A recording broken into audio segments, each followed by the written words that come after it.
जाम्बुगुरि खोरोमदाव club सार बाथि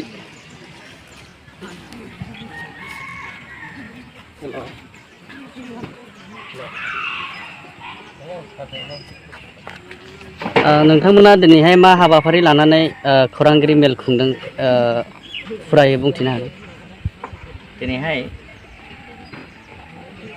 जोंनि बे जमदुवार आनसलिक कमिटि दुलाराय बर' फरायसा आफादनि बाथि बोसोरसेल' जथुम्मा फैगौ दाननि 5, 6, 7 अक्ट'आव जानो गोनां बे जाम्बुगुरिनि खोरोमदाव क्लाबाव बे कनफारेन्स बेनि जे साखाफारा जानाय बेखौ आं ओरैनो एसे जिहेतु आंनि समस्थियाव गोलैयो आं बेखौ नायनो फैदों आरो आसा खालामदों बे कनफारेन्सआ गाजा गोमजायै जाफुंसारगोन।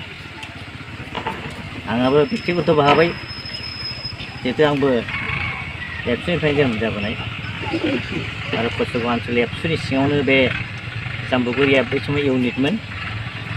बेवहाय 1978 मायथाइयाव जोङो कसुगाव आनसलिकखौ गसाइ बांखा दानख'नानै दानाय जादों। बे समाव आङो 9 थाखोआव फरायोमोन। अब्लाबो बे समाव जोंनि कसुगाव आनसलिकआव लेखा गोरों खुब खममोन। खुब खम मानसिया जोङो नाजानानै बे कसुगाव आनसलिक दानाय जादोंमोन। आरो दिनै दायै दायै फ्राय गोबावसै आरो दिनैहाय जोंनि फरायसाफोरनि अनजिमा बांनायजों लोगोसे खामानियाबो बांबोबाय। जाथिनि समाजनि शिक्षानि गासैबो बांनायाव जोंहा फरायसाफ्रा गावनि ओनसोलखौ मोजाङै जौगाखांनो होननानै बे जमदुवार आनसलिकखौबो थांनाय बोसोरबा आगोलबो दानाय जादों आरो दिनै बिनिनो 5थि बोसोरसेल' खुंनो नागिरदों। आसा खालामदों बेवहाय बयबो रायजो राजाफ्रा सहाय खालामगोन आरो बेवहाय आलासि हिसाबै नुजाफैगोन।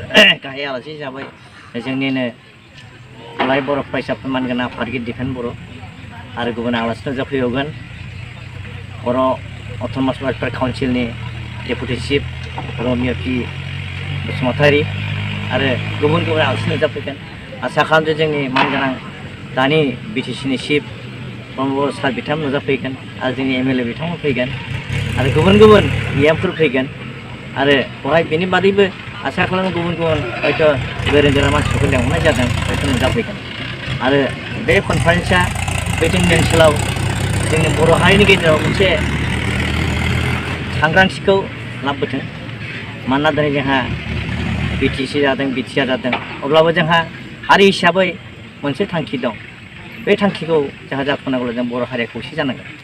बेवहाय जेखि पार्टियानो जाया मानो बिजेपि होन बिपिएफ होन बा इउपिपिएल होन गासिबो हारिया सानसे समाव खौसे जानांगोन आरो बे खौसे जानायाव निश्चय बे कनफारेन्सआ एसे गोहोम खोख्लैगोन आं आसा खालामदों।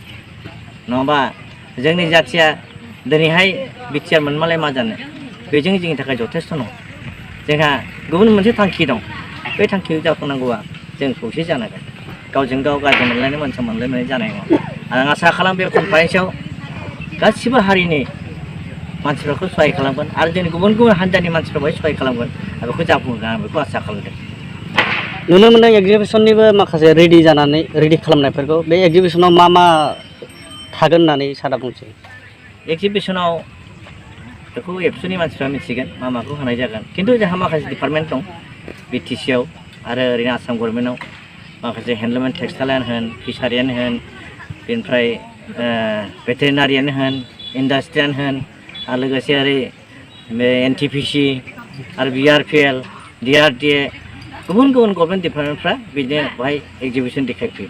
आसा खालाम बिथांमोना अर्गानाइज खालामदों आरो बेवहाय फैगोन आरो बेवहाय जोंनि मानसिफ्रा बोरै आबाद खालामनानै बोरै इन्डास्ट्रि खालामनानै मा खालामना थांना थानाय बे जिनिसखौ मोजाङै दिन्थिलांगोन आं बेखौ आसा खालामदों।